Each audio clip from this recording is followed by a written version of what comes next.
இப்போல்லாம் அதிகமாக காதல் திருமணம் நிறைய நடக்குது. அரேஞ்ச்டு மேரேஜ்லாம் ரொம்ப கம்மியாயிருச்சு. அது எதனால காதல் திருமணம் அதிகமாக நடக்குது? கலாச்சார மாற்றமா அப்படின்னு சொல்லலாமா? ஒரு ஆரம்பத்துலேருந்து ஒரு 5-6 காரணங்களை சொல்கிறேன். முதல் காரணம், உடன்பிறப்புகள் குறைவாக பிறப்பது.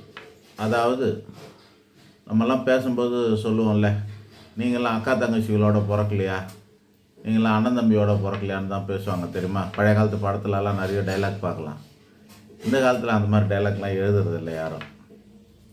ஏன் அது பழமையாயிடுச்சு அந்த டைலாக்கு, அதனால் எழுதுறது இல்லையான்னா அது கிடையாது. இப்போ யாரும் அந்த மாதிரி பிறக்கிறதும் கிடையாது. முன்னாடிலாம் டசன் கணக்காக குழந்த பிறக்கும். 1/4 டசன், 1/2 டசன், 1 டசன் வரைக்கும்லாம் குழந்தை பெற்றுப்பாங்க. அப்போ ஆணும் பெண்ணும் கலந்து பிறந்திருப்பாங்க.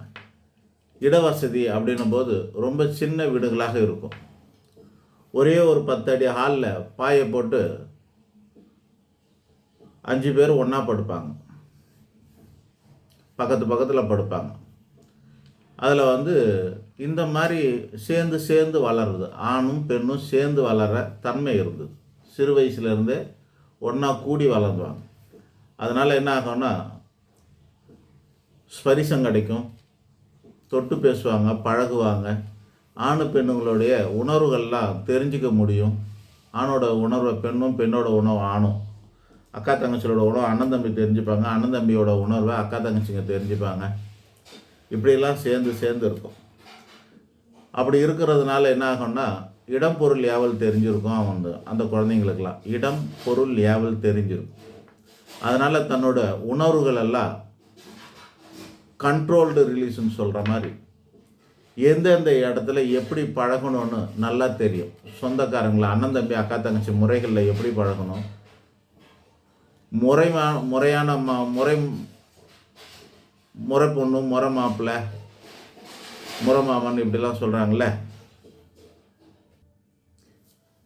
அப்போது வெளியாளுங்கள்லாம் எப்படி பழகணும் அப்படிங்கிறதெல்லாம் தெரியும். டிஸ்டன்ஸ் மெயின்டைன் பண்ணுவாங்க. இந்த மாதிரிலாம் இருந்தது.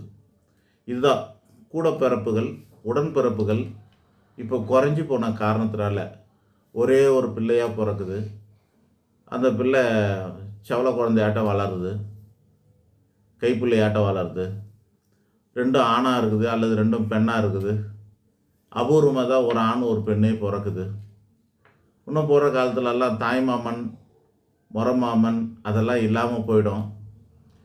அப்புறம் வேறு ஒன்று இருக்குல்ல, தோழி மாப்பிள்ளை, இந்த மாதிரியான ஒரு சம்பிரதாயம்லாம் இல்லாமலே போயிடும். எதிர்காலத்தில் இதெல்லாம் இருக்காது. காரணம்னா ஒன்றோட நினைப்பு போகிறதுனால அதெல்லாம் இல்லாமல் போயிடுச்சு. 1 2 தான் இப்போ அப்படின்னு. லேட்டாக கல்யாணம் பண்ணுறாங்க. அதனால் ஒரு குழந்தைக்கு மேலே அவங்களால பெற்றுக்க முடியாமல் போகிறதும் உண்டு. இந்த மாதிரி பல காரணங்களில் ஒத்த குழந்தையாவோ, ரெட்டை குழந்தையாவோ, ஒரே குழந்தையாவோ, 2 குழந்தையாவோ நின்று போகிறதுனால இந்த அண்ணன் தம்பி அக்கா தங்கச்சிங்கிற உறவு முறைகள்லாம் குறைஞ்சி போச்சு. அதுதான் முதல் காரணம். 2வது, சோசியல் டிஸ்டன்ஸ் அப்படின்னு சொல்லக்கூடியதா. ஒரு காலத்தில் ஆணை தனியாகவும் பெண்ணை தனியாகவும், பஸ்லலாம் பார்த்திங்கன்னா இது பெண்கள் சீட்டுலாம் போட்டு வச்சுருப்பாங்க, இது ஆண்கள் சீட்டுன்னு. இப்போ மெட்ரோவில் அந்த மாதிரி லேடிஸ் சீட்டுலாம் போட்டிருக்காங்களா? லேடிஸ் கம்பார்ட்மெண்ட்டுன்னு தனியாக இருக்கும். ஒரே ஒரு பெட்டி இருக்குது. அது ட்ரெயின்கள்லாம் எல்லாத்துலேயுமே இருக்கும். லேடிஸ் கம்பார்ட்மெண்ட்டு தான் இருக்குது. ஆனால் சீட்டில் தனித்தனியாக பிரிக்கிறது இல்லை பாருங்க இப்போல்லாம் அந்த மாதிரி. ஸோ இப்போ எல்லாம் சேர்ந்த மாதிரி இருக்குது. ஒரு ஷேர் ஆட்டோன்னாக்கா அதில் ஆணும் பெண்ணும் சேர்ந்து ரொம்ப நெருக்கமாகலாம் உட்காந்து போகிறாங்க. இந்த மாதிரி நெருக்கடி ஆயிடுச்சு. இப்போ டிஸ்டன்ஸ் கிடையாது. சோசியல் ஆணும் பெண்ணும் விலக்கி வைக்கப்படவில்லை. இப்போ நாங்கள் மார்வாடி கல்யாணத்துக்கெல்லாம், ஜெயினுங்க கல்யாணத்துக்கு போனாலும் சரி, ஜெயினுங்களோட கோவிலுக்கு போனாலும் சரி, அங்கே பார்க்கலாம் ஆண்கள் தனியாக உட்காந்துருப்பாங்க, பெண்கள் தனியாக உட்காந்துருப்பாங்க. இவங்க இடத்துல அவங்க உட்கார முடியாது, அவங்க இடத்துல இவங்க உட்கார முடியாது. இன்றைக்கி தேதி வரைக்கும் அவங்க ஃபாலோ பண்ணுறாங்க. இன்றைக்கி தேதி வரைக்கும் சென்னையிலேயே இருக்கிற ஜெயினுங்கள்லாம் அப்படி ஃபாலோ பண்ணுறாங்க. கோவில்கள்லையும் அப்படி தான், இங்கேயும் அப்படி தான். அதே போல் எங்களோட குலதெய்வ கோவிலுக்கு போகிறோம். நாங்கள் எங்கள் குலதெய்வ கோயிலில் போனாங்கன்னா அங்கே வந்து லேடிஸ் இந்த பக்கம் ஜென்ஸ் இந்த பக்கம்னு பிரித்து வச்சு தான் நிற்க வச்சு தான் சாமி கும்பிட வைக்கிறாங்க எங்களை. அங்கேயும் இப்படி இருக்குது.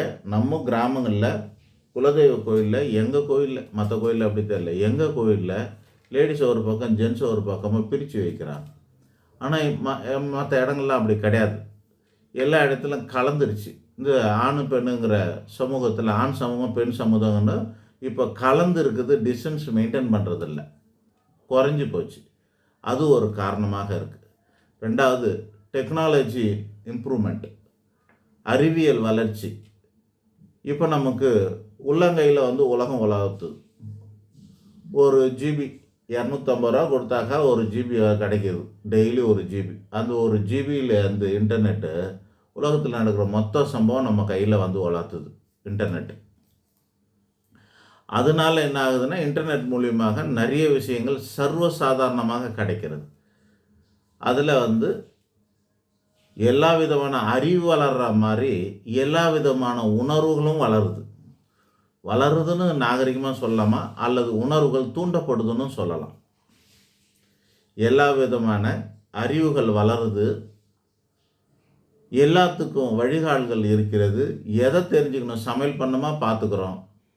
ஒரு ரிமோட்டை எப்படி ரிப்பேர் பண்ணணும்னா அதுக்கு ஒன்று கிடைக்குது. என்ன ரீசன் கேட்டாலும் அதில் எதுக்கு நம்ம கேட்டாலும் அதில் நமக்கு வழி கிடைக்கிற மாதிரி எல்லாருடைய உணர்வுக்குமே வந்து அதுக்கு வடிகால் இருக்கிறது. ஆக இந்த அறிவியல் டெக்னாலஜி, அதாவது செல்ஃபோனை சொல்கிறேன்னு வச்சுங்க, இன்டர்நெட்டை சொல்கிறேன்னு வச்சுங்க, அது வளர்ந்துருக்கு. இது ஒரு காரணம். 3. 4வதாக சமுதாயத்தில் படிப்பு, செட்டில்மெண்ட் அப்படின்ற வார்த்தைகள் இருக்குது.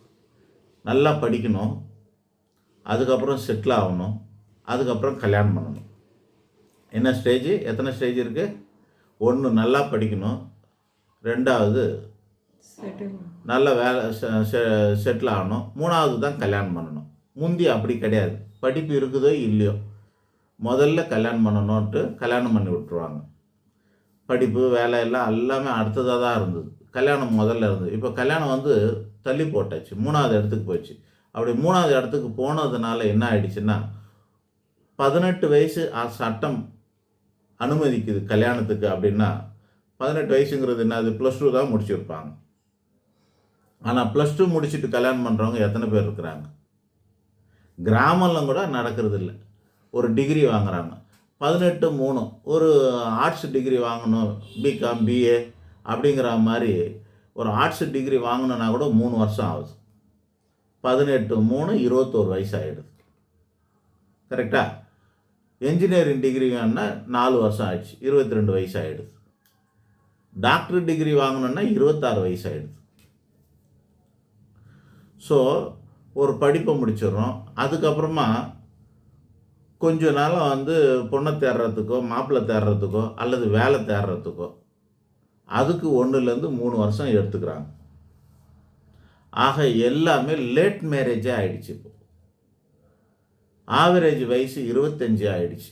25 வயசு கீழே கல்யாணம் இல்லைங்கிற அளவுக்கு ஆகிடுச்சு. ஆணுக்காக இருந்தாலும் பெண்ணுக்காக இருந்தாலும் 25 வயசுக்கு கீழே கல்யாணம் பண்ணுறது அபூர்வமான கேஸாக இருக்கிறது. 21, 22 கல்யாணம் அது படிப்பை முடித்தாலும் அவங்க செட்டில் ஆகிறதுக்கு 1 வருஷம் 2 வருஷம், அல்லது அலைன்ஸ் அரேஞ்ச் பண்ணுறதுக்கு 1 வருஷம் 2. முன்னாடிலாம் அலைன்ஸ் ரெடியாக இருக்கும், சொந்தத்தில் இருக்கும், பந்தத்தில் இருக்கும், ரெடியாக இருக்கும் நமக்கு. இப்போ அப்படி இல்லை. மேட்ரிமோனியில் போட்டு வலை வீசி தேடணும், பயங்கரமாக தேடணும். அந்த கண்டிஷன் இந்த கண்டிஷனாக போட்டு தேடணும். இப்போது மாப்பிள்ளை தேடுறது, பொண்ணு தேடுறது, அதாவது வரனை அமைக்கிறது அப்படிங்கிறது பெரிய குதிரை கொம்பாக இருக்குது. தேட வேண்டியதாக இருக்குது எங்கே இருப்பாங்கன்னு சொல்லிட்டு. இப்போ ரசனைகள்லாம் வந்து முந்தி வந்து அம்மா அப்பாவோட ரசனை மட்டுமே போதும். அனுபவத்தின் மூலியமாக அனுபவஸ்தர்கள் 4 பேர் போய் பொண்ணை பார்த்துட்டு வருவாங்க. மனசாலேயே கற்பனையிலேயே அவங்க வந்து மேட்ச் பண்ணுவாங்க. இந்த பொண்ணுக்கு இந்த பையன் பொருந்தும், இந்த பையனுக்கு இந்த பொண்ணு பொருந்தோன்னு அனுபவஸ்தர்கள் ரெக்கமெண்ட் பண்ணுவாங்க. உங்கள் பொண்ணு அந்த பையனுக்கு கொடுங்க, அந்த பையனை இந்த பொண்ணு கொடுங்க, நல்லா இருப்பாங்கன்னு சொல்லுவாங்க. அவங்களோட ரசனைக்கு கட்டுப்பட்டாங்க அந்த காலத்தில் குழந்தைங்கள்லாம். இப்போ அப்படி கிடையாது. எனக்கு பிடிக்கணும், நான் தான் வாழ போகிறேன், உனக்கு பிடிச்சா நீ கல்யாணம் பண்ணிக்கோ. அம்மா அப்பா கிட்ட பேசுகிற பேச்சு. நான் தான் வாழ போகிறேன், எனக்கு தான் பிடிக்கணும், உங்களுக்கு பிடிச்சதுன்னா நீங்கள் பண்ணிக்கங்கன்ற அளவுக்கு பேசுகிறாங்க. ஸோ காலம் கடந்த திருமணம் நடக்குது.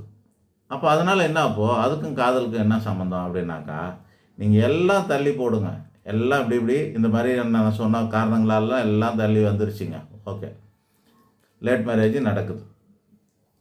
ஆனால் பூ பெய்தல் அப்படின்னு சொல்லக்கூடியது, விவரம் தெரிஞ்சுக்கிறது, வயசுக்கு வர்றதுன்னு சொல்லக்கூடியதெல்லாம் ரொம்ப தள்ளி போகலையே, முந்திக்குது. இப்போல்லாம் 12 வயசு 11 வயசுலலாம் பெரிய பொண்ணு ஆயிடுறாங்களே, எல்லாமே விவரம் தெரிஞ்சுக்கிறாங்களே. 10 வயசு 11 வயசுலேயே எல்லாம் விவரம் தெரிஞ்சுக்கிறாங்களே.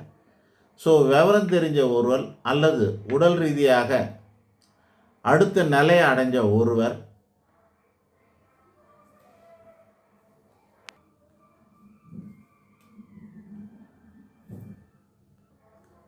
அதாவது வயதுக்கு வந்த குழந்தைகள் நேராக கல்யாண வயசுக்கு வந்த காலத்துக்கும் நடுவில் 15 வருஷத்துக்கு மேலே கேப் இருக்குதுங்க.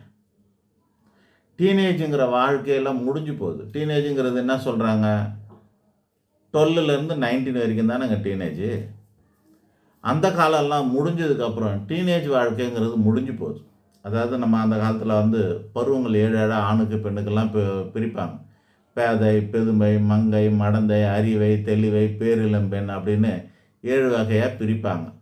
பேதைங்கிறது 7 வயசு, பெதுமைங்கிறது 14 வயசு வரைக்கும், மங்கைங்கிறது 19 வயசு வரைக்கும். அதை தான் நம்ம டீனேஜுன்னு சொல்கிறோம். அடுத்து மடந்தை, அது ஒரு 25-26 வயசு வரைக்கும். ஆக பருவங்கள் மாறி போகுது. 7 பருவத்தில் மங்கைங்கிற பருவத்தில் கல்யாணம் பண்ணுறது போய் மடந்தைங்கிற பருவத்தில் கல்யாணம் பண்ணிக்கிட்டு அறிவை தெளிவைங்கிற 3வது பருவம் 4வது பருவம், அதாவது மங்கையை விட்டுட்டு மடந்தையை விட்டுட்டு அறிவோட கூடிய காலம் வர காலத்தில் 20s 25 மேலே இப்படியெல்லாம் கல்யாணம் நடக்குது. 28 வயசுக்கு மேலெல்லாம் நடந்தால் அறிவை, அப்புறம் 35 வயசுக்கு மேலே தெளிவை ஆனதுக்கப்புறமா, எல்லாம் தெளிஞ்சு போனதுக்கப்புறமா பண்ணுறாங்க. 42 வயசு மெனோபாஸ் வயசுன்னு சொல்லக்கூடியது, பேரிளம்பெண்னு சொல்லுவாங்க 42 வயசுக்கு மேலே. ஸோ அதுக்கு ஜஸ்ட் பிஃபோர் அப்படிங்கிற அளவுக்கு அவ்வளோ காலம் கடந்துலாம் கல்யாணம் நடக்குது. காலம் கடந்து கல்யாணம் நடக்குது. அது ஒரு பக்கம் இருந்தாலும் உணர்வுங்கிறது தள்ளி போட்டுக்கிட்டே போக முடியுமா? மனுஷனுடைய தேவைகளை பசி, தாகம், தூக்கம், துணை, மலம், ஜலம், பசி, தாகம், தூக்கம், துணை, சிறுநீர் கழித்தல், மலம் கழித்தலுங்கிற அந்த 6 இயற்கை உபாதைங்க. இந்த 6க்கு பேர் என்ன? இயற்கை உபாதை. இதை எவ்வளோ நாளத்துக்கு தள்ளி போடுவீங்க நீங்கள்? எவ்வளோ நாளுக்கு தள்ளி போட்டுருவீங்க? வழக்கமாக நம்ம ஒரு 2 மணி நேரம் இப்படி போயிட்டு வரோம், ட்ராவல் பண்ணிட்டு வரோம்னாக்கா எவ்வளோ நேரம் நீ அடக்கி வச்சிட்ருப்பீங்க? போயிட்டு வந்தோன்னா முதல் வேலையாக ரெஸ்ட் ரூமுக்கு ஓடுறோம். நம்ம லேட் ஆகிடுச்சுன்னா அங்கேயே ரெஸ்டாரண்ட்லேயோ அங்கேயோ எங்கேயோ நம்ம நம்மளுடைய இயற்கை உபாதையை கழிச்சிட்டு வந்துடுவோம். அப்போது வாழ்க்கைக்கு துணைங்கிறது கூட ஒரு இயற்கை உபாதைன்னு சொல்கிறோம். அதை எவ்வளோ காலத்துக்கு தள்ளி போட்டுருவீங்க சொல்லுங்கள்? இவ்வளோ வசதி வாய்ப்புகள்லாம் வந்ததுக்கப்புறம், சந்தர்ப்பங்கள்லாம் வந்ததுக்கப்புறமா நீங்கள் தள்ளி போடுறது ஈஸியாக இருக்குமா? இல்லை. அதனால் என்ன ஆகுதுனாக்கா, அவங்களுக்கு ஒரு வடிகால் தேவைப்படுது, அங்கீகாரம் தேவைப்படுது. அங்கீகாரம் என்ன? அங்கீகாரம், செக்ஸ் வச்சுக்கிறதுக்கு ஒரு அங்கீகாரம், திருமணம். கரெக்டா? அப்போது அதுக்கு ஆல்டர்னேட்டிவ் என்ன? கல்யாணம் பண்ணிக்காமலே வச்சுக்கலாமா அப்படின்னாக்கா, ஆல்டர்னேட்டிவ் என்ன அப்படின்னாக்கா, பாய் ஃப்ரெண்டு, கேர்ள் ஃப்ரெண்டு, அதாவது லவ்வர் அப்படிங்கிற ஒரு சூழ்நிலைக்கு தள்ளப்படுகிறார்கள். அப்படி இருந்தால் பரவாயில்லன்ட்டு இந்த சொசைட்டியை சட்ட அனுமதியெல்லாம் சொல்கிறாங்க. 18 வயசுக்கு மேலே உள்ளவர்கள் யாரோடும் தொடர்பில் இருக்கலாம். கல்யாணம் ஆயிடுச்சு, திருமணம் கடந்த உறவும் வச்சுக்கலாம் அப்படின்னு சுப்ரீம் கோர்ட்டு சொல்லிடுச்சு. இப்போ முந்திலாம் நீங்கள் பல படங்கள்லாம் பார்ப்பீங்க. கல்யாணம் பண்ணிக்கிறேன்னு சொல்லிட்டு ஹீரோவோட தங்கச்சி என்ன பண்ணுவானுங்க, ஒரு ஆள் வந்து லவ் பண்ணி சேர்ந்துருவாங்க. சில பேர் கர்ப்பமாக கூட ஆகிடுவாங்க. இந்த காலத்தில் கர்ப்பமாகறதுக்கு வழி இல்லை, எல்லாமே தடை பண்ணிடுவாங்க. அப்படியே ஆகுது. ஏகப்பட்டது அபார்ஷன் கேஸ் இருக்குது. இந்த காலத்தில் வந்து அப்படி அந்த காலத்தில் காதல் பேரால் எதாவது பண்ணாங்கன்னா கேஸ் போடுவாங்க, கற்பழிப்பு கேஸ் போட்டுருவாங்க. ஆனால் இப்போ இந்தியாவில் இருக்கிற அத்தனை நீதிமன்றங்கள்லையும் ஒரே மாதிரி தீர்ப்பு கொடுக்குறாங்க. காதல் வேற, கலப்பு வேற, திருமணம் வேற. காதலிச்சா அவங்க ஒன்று சேர்ந்துட்டாங்க, அதனால் திருமணம் பண்ணிக்கணும் அப்படின்ற சட்டம் கிடையாது, போட மாட்டாங்க, உத்தரவு போட மாட்டாங்க.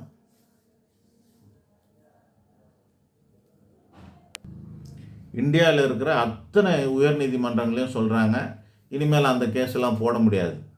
இல்லை காதலின் பேரால் கற்பழிச்சிட்டான்ற கேஸை போட முடியாது, அதெல்லாம் கிடையாது. எல்லாம் தெளிவாகவே சம்மதத்தோடு தான் ஈடுபட்டாங்க, அதனால் அவங்கள தண்டிக்க முடியாதுன்னு ஒரே மாதிரியான இந்தியாவில் இருக்க அத்தனை ஹைகோர்ட்டுமே தீர்ப்பு சொல்லியிருக்கு. அதனால் இப்போ அதெல்லாம் இல்லை, விருப்பப்பட்டு தான் சேர்றாங்க.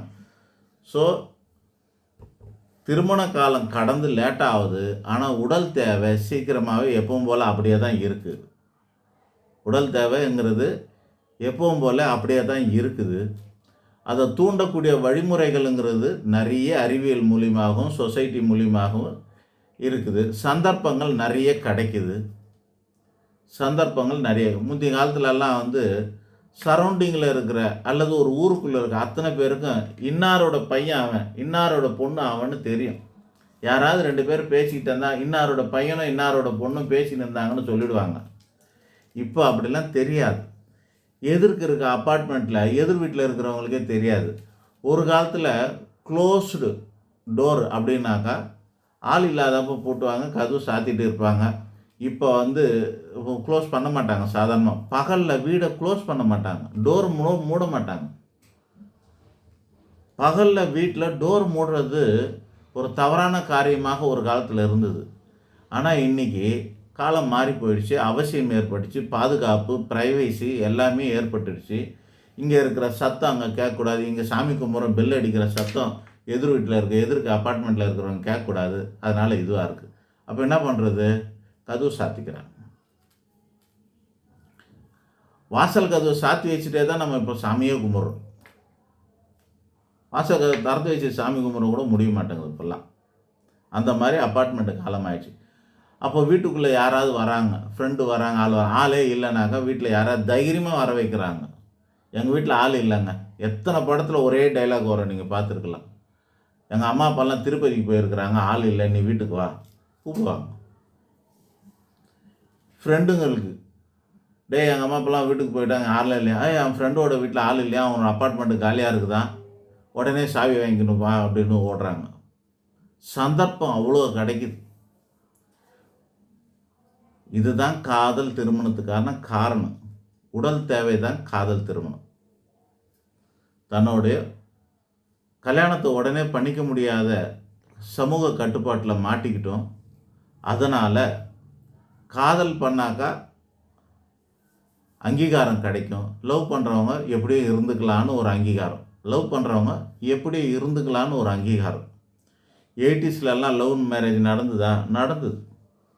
80ஸ்க்கு முன்னாடியெல்லாம் கூட நடந்தது. ஆனால் 80 வரைக்கும் காதல் திருமணத்தில் 90% மேலே, அதாவது காதல் திருமணம் 10% தான் நடக்கும். அந்த 10% காதலில் 90% மேலே கட்டுப்பாடோடு இருந்தாங்க. 80லேருந்து 90 வரைக்கும். அது 50%க்கு மேலே ஆயிடுச்சு. கட்டுப்பாடுகள் கொஞ்சம் குறைஞ்சிருச்சு, கெட்டு போகிறது அதிகமாகிடுச்சின்னு வச்சுக்கலாம். அதுக்கப்புறமா 90க்கு மேலே அப்படின்னும் போது சந்தர்ப்பங்கள்லாம் கூடி போயிடுச்சு, எல்லாம் ஆயிடுச்சு. இப்போ 2000க்கு மேலே 2K கிட்டு அப்படின்னாக்கா, காதலுங்கிறதெல்லாம் ஒரு பெரிய விஷயமாவே தெரியலை. அதுக்கு மேலே உள்ள விஷயங்கள்லாம் இந்த பர்பஸ்க்காகவே லவ் பண்ணுறாங்க. 2K கிட்டு அப்படின்னாக்கா, அவங்க லவ்வுங்கிறதே எதுனாக்கா, பேசிக்கிற வார்த்தைகள். நாங்கள் நிறைய கவுன்சிலிங் பண்ணுறோம். எவ்வளோ நடக்குது, காதால் கேட்கறது எல்லாத்தையும் வச்சு தான் சொல்கிறோம். எதுவுமே இட்டு கட்டி சொல்லலை.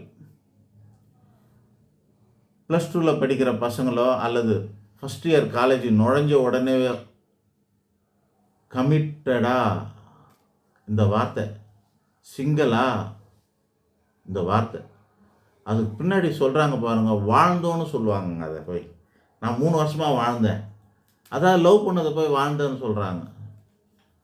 3 வருஷமாக நான் ரிலேஷன்ஷிப்பில் இருந்தேன். இந்த வார்த்தைக்கெல்லாம் அர்த்தம் தெரிஞ்சு சொல்கிறாங்களா தெரியாமல் சொல்கிறாங்களான்னு தெரியலங்க. நீங்கள் நல்லா கூர்ந்து கவனிங்க. உங்களோட ஃபஸ்ட் இயர் படிக்கிற குழந்தைகளை கவனிங்க. அவங்களோட வார்த்தைகள்லாம் இதான். நீ கமிட்டடா இல்லையா? கமிட்டடா அப்படின்னா அடுத்த கேள்வி எல்லாம் முடிஞ்சிடுச்சான்றது தான் கேள்வி. அந்த பசங்களுக்குள்ள க்ளோஸ் ஃப்ரெண்ட்ஸுக்குள்ளே பேசிக்கிற பேச்சு இதுதான். நீங்கள் யாரோடைய வாட்ஸ்அப்பை வாங்கி பார்க்கவே முடியாது. இதுதான் காதல் திருமணத்துக்கு ஆதாரம். காதல் திருமணம் வளர்கிறதுக்கு காரணம் இதுதான்.